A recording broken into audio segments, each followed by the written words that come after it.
Salam sejahtera, terima kasih karena bersama dengan saya di Nazilin Unity Channel. Kemarin isu hangat di dalam parlimen apabila dibangkitkan isu Anwar Ibrahim tak ambil gaji.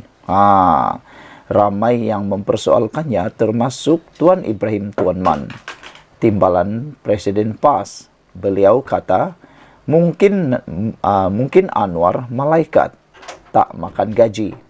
Namun demikian, apa yang disebut oleh Tuan Ibrahim Tuan Man itu mendapat balasan serta-merta. Hukum karma serta-merta apabila netizen mula mengungkit perkara-perkara berkait dengan Presiden PAS sendiri, yaitu Tuan Haji Hadi Awang. Mereka kata lebih mulia tak ambil gaji daripada ambil gaji buta, kata mereka. Lihat saja, kata netizen, berapa ramai ahli parlimen, tidak pedulilah, di dalam pembangkang ataupun kerajaan yang seringkali dikaitkan dilihat makan gaji buta, tak hadir Dewan Parlimen. Tapi yang paling disebut oleh netizen ialah Presiden Hadi Awang juga Muhyiddin Yassin. Dua pribadi pembangkang ini, individu yang menjadi orang besar dalam pembangkang, telah dilihat sebagai antara yang paling kerap tak hadir di parlimen. Mereka persoalkan kenapa Tuan Ibrahim Tuan Man tidak pula membangkitkan isu pemimpin yang tidak hadir parlimen. Bukankah itu adalah perkara yang lebih teruk? Dan bukankah perbuatan tidak ambil gaji itu adalah patut dipuji dan patut ditiru oleh ahli parlimen? Bukankah Tuan Ibrahim Tuan Man sepatutnya bukan memalukan Anwar Ibrahim, tetapi sepatutnya beliau mengambil inisiatif meniru perbuatan itu, mengurangkan gaji, membantu rakyat di luar yang dalam kesusahan. Tuan Ibrahim Tuan Man, PAS, Perikatan Nasional, seringkali memainkan naratif kononnya hidup rakyat sekarang sengsara. Padahal apa yang mereka lakukan ketika menjadi kerajaan terlebih dahulu? Banyakkah perkara yang mereka lakukan berjaya lakukan? Namun netizen kata tiada pun yang mereka lakukan. Ahli parlimen pembangkang hari ini membangkitkan persoalan bagaimana Anwar Ibrahim memperoleh pendapatan jika dia tidak mengambil sebarang gaji daripada jawatan yang disandangnya. Saudara, Anwar Ibrahim mungkin tidak ambil gaji, kata netizen, tapi dia mungkin mengambil allowance tertentu. Allowance saja sudah cukup untuk hidup sebagai ahli parlimen. Itu pun masih dipersoalkan oleh Tuan Ibrahim.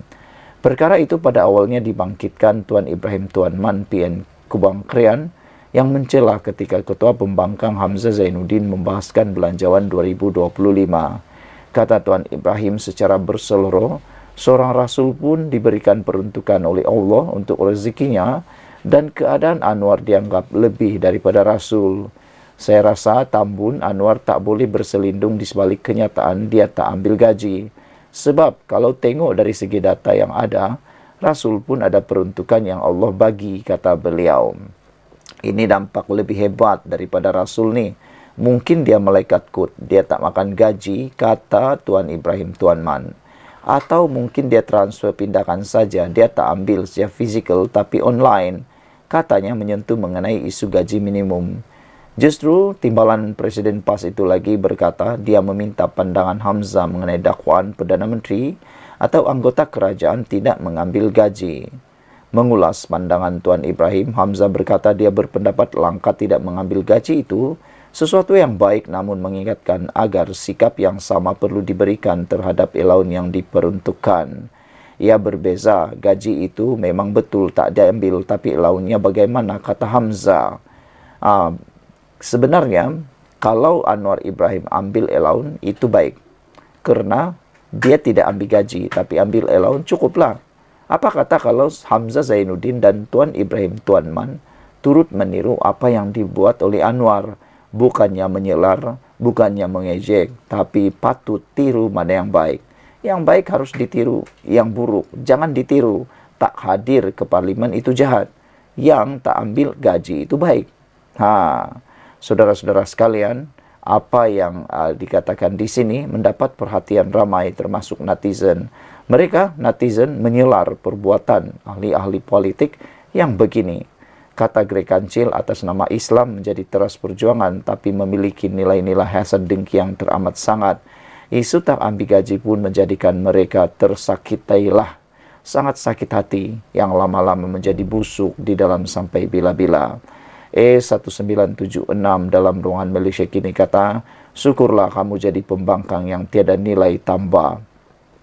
E1976 kata, bos kamu jangan lupa makan gaji buta dulu, inilah masalah pas nih.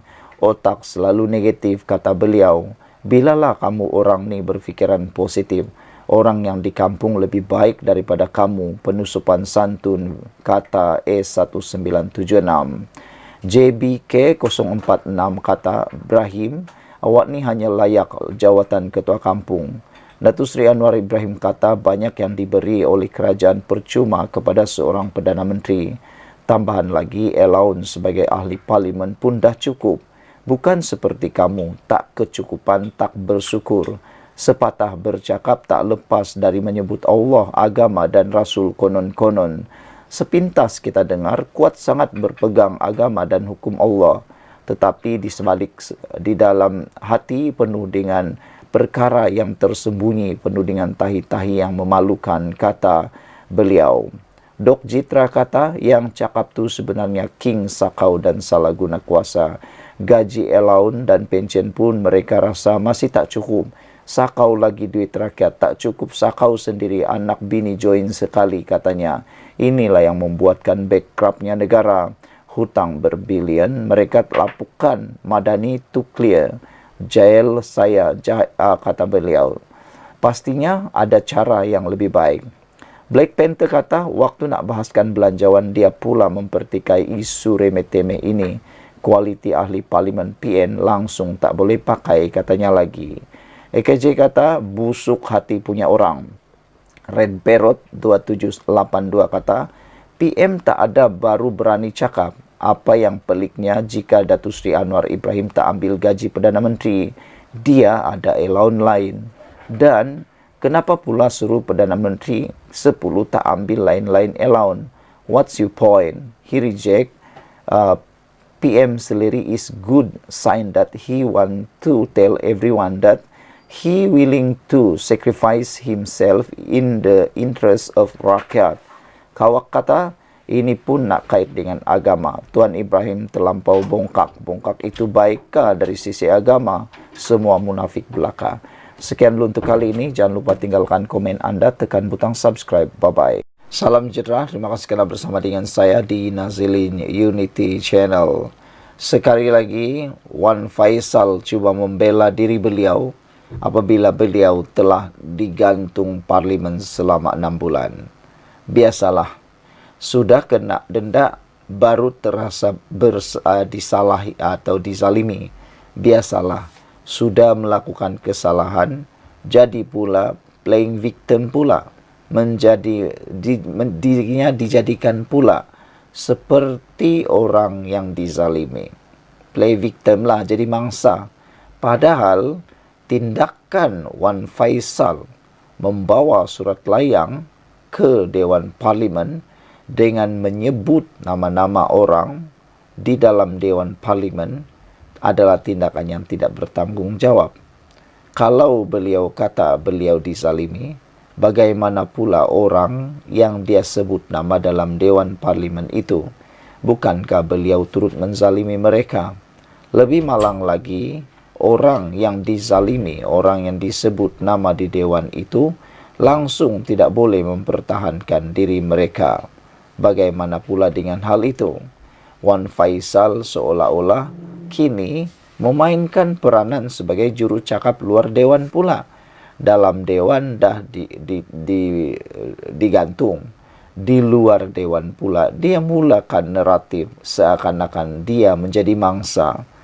Padahal dia lupa, dialah yang membawa isu berkait dengan perkara yang membawa surat layang. Ahli Parlimen Machang, Wan Ahmad Faisal Wan Ahmad Kamal menyelar keputusan Parlimen yang dianggapnya zalim kerana melarang dia berada di beberapa kawasan di Dewan Rakyat. Tetapi netizen kata, kenapa pula tak bolehkah? Sedangkan itu memang kuasa budi bicara yang dipertua Dewan Rakyat Johari Abdul. Lihat saja ketika Johari Abdul suruh dia mempertahankan diri, dia pula kelihatan seolah-olah sombong. Dia tidak mahu langsung berganjak daripada tindakan membawa surat layang tersebut. Sehingga netizen kata kesalahan Wan Faisal adalah menggunakan surat layang untuk berhujah di Parlimen. Hujah yang berdasarkan surat layang adalah amat berbahaya, menimbulkan fitnah, bukannya berdasarkan fakta dan kajian. Adakah Malaysia boleh maju dan makmur kalau kita diselubungi dengan igauan serta persepsi semata-mata? Semuanya ilusi dan mimpi semata-mata, kata beliau lagi. Saudara-saudara sekalian, Red Parrot pula kata, pandai pula Wan Faisal mengata dia dizalimi. Bagaimana pula dengan dia yang suka menuduh orang lain tanpa bukti? Bukankah itu menzalimi orang? Kes dia ni bukan soal dizalimi, tapi dihukum kerana keceluparannya menghina Dewan di Parlimen. Takkanlah apabila seseorang melanggar undang-undang kerana menghina dan dihukum, dia telah dizalimi oleh pihak berkuasa. Kalau tak mahu dikenakan hukuman gantung Parlimen, jangan langgar undang-undang Parlimen. Ping Merlin 2094 kata, dah kena bagi red card forever selagi tak patuh arahan Dewan Rakyat. JBK 046 kata, rasa dizalimi pula akibat kesombongan diri sendiri. Ingatlah, sombong dan takabur itu sifat iblis. Red Parrot 2782 kata, dia digantung dari persidangan Parlimen tapi datang. Yang tak datang macam Hadi Marang, suka ponteng pula. Pembangkang ni memang pembangkang, kata Red Parrot. Inilah yang menjadi perdebatan di media sosial. Kenapa Wan Faisal yang digantung terhege-hege pula nak hadir ke Parlimen, nak menjadikan itu pula isu politik dan menjadikan pula seakan-akan beliau ini adalah orang menjadi mangsa. Kenapa presidennya pula tak hadir ke Parlimen? Hadi Awang kenapa tak hadir Parlimen? Muhyiddin Yassin pun ada tak hadir Parlimen, kata netizen. Itulah yang patut dipersoalkan. Tolong perjelaskan, kata netizen, menyoal kepada Wan Faisal. Seal the deal, kata, he is lower than the general public. He is racist loud mouth, kata seal the deal. Sekian dulu untuk kali ini. Jangan lupa tinggalkan komen Anda. Salam sejahtera, terima kasih kerana bersama dengan saya di Nazilin Unity Channel. Tak cukup korum, perbahasan RUU Perbekalan 2025 ditangguh. Loceng sidang Dewan Rakyat dibunyikan selama 2 minit susulan bilangan ahli Parlimen yang hadir didapati tidak cukup korum ketika perbahasan rang Undang-Undang Perbekalan 2025. Perkara itu dibangkitkan Datuk Dr. Ahmad Marzuki Sari, PN Pengkalan Cepa, yang mula-mula bangun dan memaklumkan bahawa quorum tidak cukup untuk meneruskan perbahasan. Di saat perbahasan sebegini penting tidak dihadiri oleh quorum yang mencukupi, katanya. Mendengar perkara itu, RSN Raya memaklumkan ramai ahli Parlimen yang sedang solat di surau. Ahmad berkata beliau sudah periksa dan mendapati tiada ahli Parlimen yang berada di surau. Ahli Parlimen yang mempengerusikan sidang, Datuk Muhammad Syar Abdullah, kemudian menghitung dan mendapati hanya 17 ahli Parlimen berada di dalam Dewan. Beliau kemudiannya mengarahkan loceng dibunyikan. Mesyuarat bagaimanapun ditangguhkan selepas loceng berbunyi memandangkan hanya 19 ahli Parlimen berada di dalam Dewan dan berbaki seorang pembahas iaitu Liu Chiu Ho, PH Ipoh Timur. Mengikut peraturan 13 dalam kurungan 1 peraturan Majlis Mesyuarat, cukup bilang bagi Majlis Mesyuarat dan jawatan kuasa sesebuah Majlis Mesyuarat hendaklah mengandungi 26 orang ahli dan tidak termasuk pengerusi. Jika siapa-siapa ahli menarik perhatian pengerusi mengatakan tidak cukup bilang, maka hendaklah dipanggil ahli-ahli di luar Dewan Mesyuarat, seolah-olah memanggil ahli kerana hendak diadakan belah bahagi. Saudara, isu seperti ini memang isu yang agak mengecewakan rakyat Malaysia. Bayangkan di mana ahli parlimen pergi. Kenapa sehingga berlaku tidak cukup kerum perbahasan RUU Perbekalan 2025 ditangguh? Bagaimana ini boleh berlaku? Nampaknya makin hari makin kurang ahli parlimen yang hadir perbahasan, yang hadir di Dewan Rakyat. Kenapa ini berlaku?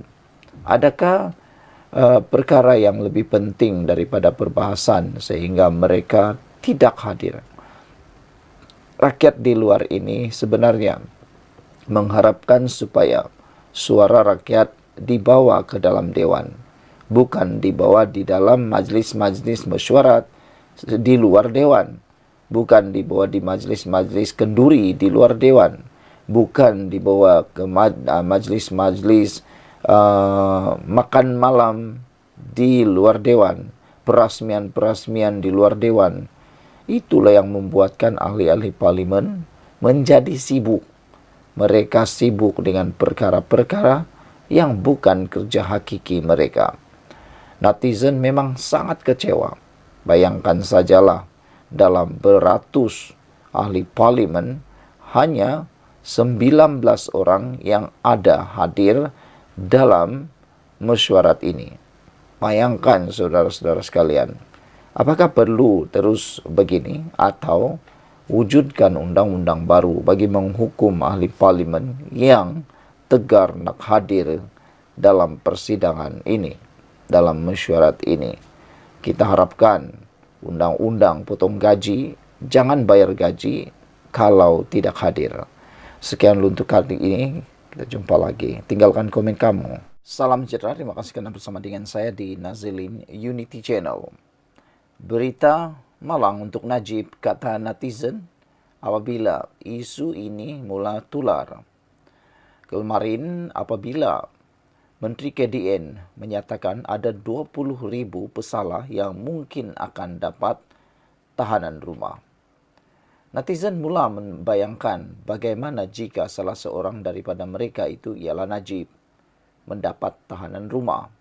Namun demikian, apabila penganalisis dan ahli akademik mengatakan perkara ini, Najib bukan orang yang boleh mendapat tahanan rumah tersebut. Jika benar pesalah, kata netizen ataupun penganalisis politik, jangan benar pesalah sabit kepentingan awam menjalani tahanan rumah. Penganalisis berkata RUU tahanan dijangka dibentang tahun depan dengan untuk kurangkan kos tahanan dan juga operasi, bukan bebas Najib Razak. Ini berita yang amat menduka citakan Najib. Rang undang-undang tahanan rumah bakal dibentang di parlimen tahun depan dianggap tiada kaitan dengan usaha pembebasan bekas Perdana Menteri Najib Razak daripada pemenjaraan.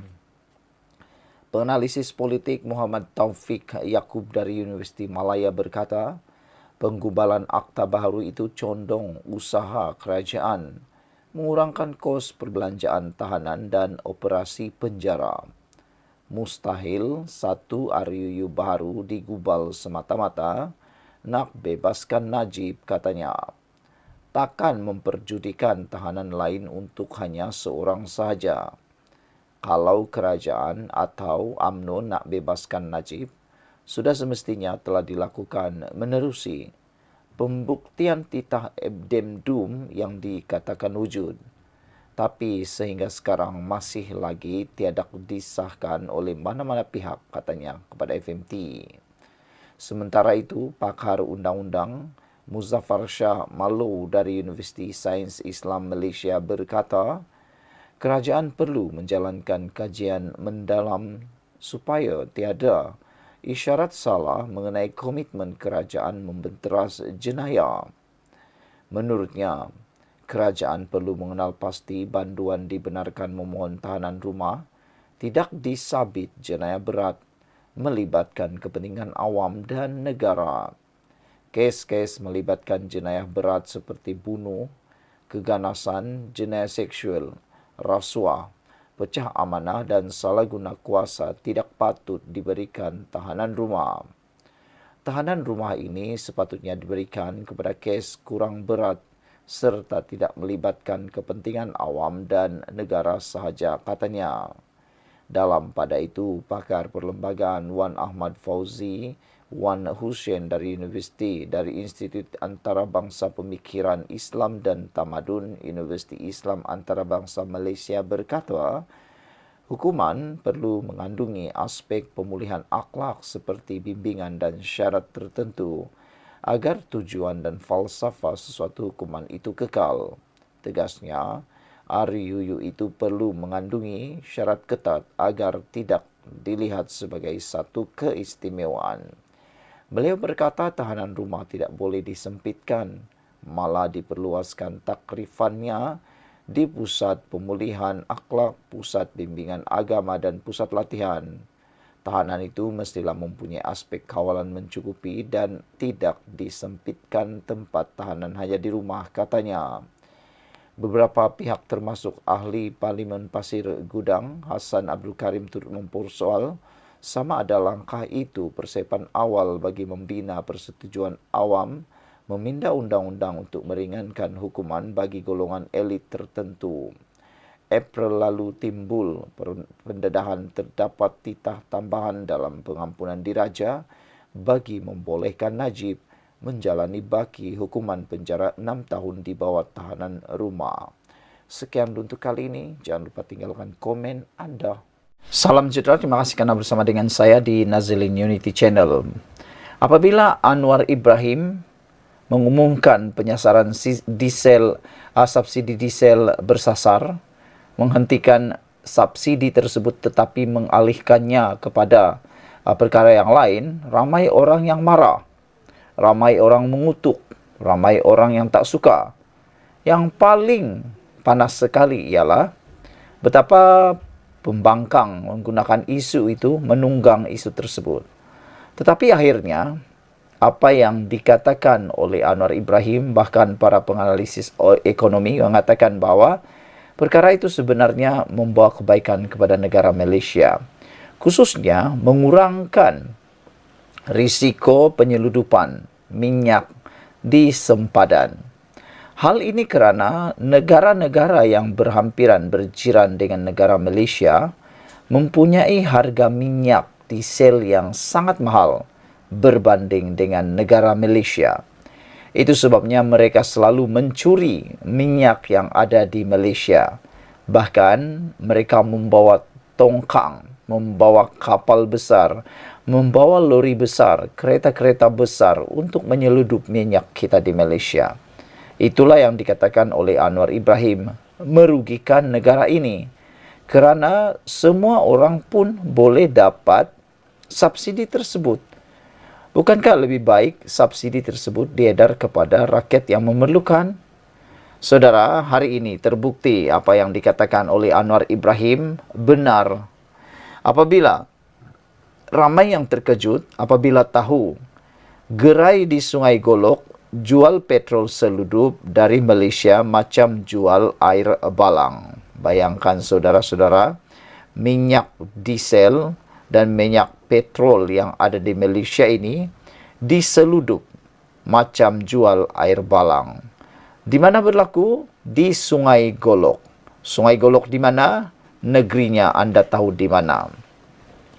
Kegiatan menyeludup bahan bakar bersubsidi RON 95 ke negara jiran amatlah membimbangkan. Rakyat negara ini dikatakan menjadi dalang aktiviti penyeludupan ke Thailand, menyukarkan pihak berkuasa mengesan jejak mereka. Penjual didakwa menjual minyak petrol dalam sebotol 1 liter sekitar 28 baht atau bersamaan Rp3.64 hingga Rp32.50 untuk tong 9 liter menurut tinjauan bernama. Lebih 100 peniaga kecil di negara itu didapati menjual petrol dan diesel seluduk, walaupun pihak berkuasa Thailand dikatakan sudah beberapa kali menegur perbuatan tersebut. Laporan itu mendakwa puluhan gerai di tepi jalan di Sungai Golok menjual petrol subsidi milik Malaysia secara terbuka. Salah seorang peniaga yang dikenali sebagai Saleha Abdullah mengakui, ramai peniaga yang menjual petrol dan diesel seperti menjual air minuman. Jika daripada jenama yang agak terkenal harganya agak tinggi, tetapi kesemuanya diperoleh dari Malaysia, katanya. Sepanjang jalan ke Bandar Narawit memang ramai yang berniaga seperti ini dan seolah-olah berniaga air minuman, katanya seperti dilapor bernama. Matki pula berkata dia memperoleh bekalan petrol daripada pembekal di Rantau Panjang Pasir Mas. Biarpun mengetahui bahawa adalah satu kesalahan jika menjual minyak petrol dan diesel yang diseludup dari Malaysia, Matki berkata ramai sudah berbuat demikian. Kerajaan sedang dalam usaha untuk melaksanakan penyasaran subsidi RON 95 untuk mengelakkan bahan api bersubsidi itu tidak disalahguna. Menteri Pengangkutan Anthony Loke mempunyai mekanisme untuk melaksanakan penyasaran subsidi itu, iaitu dengan mempertimbang cadangan supaya rakyat Malaysia menunjukkan MyCard di pam minyak. Apalah pendapat anda sekalian? Adakah anda setuju dengan cadangan mekanisme untuk melaksanakan penyasaran subsidi itu dengan mempertimbang cadangan supaya rakyat Malaysia yang mahu mengisi minyak petrol menunjukkan MyCard di pam minyak? Ini satu mekanisme yang menarik. Setuju? Sekian dulu, tinggalkan komen anda.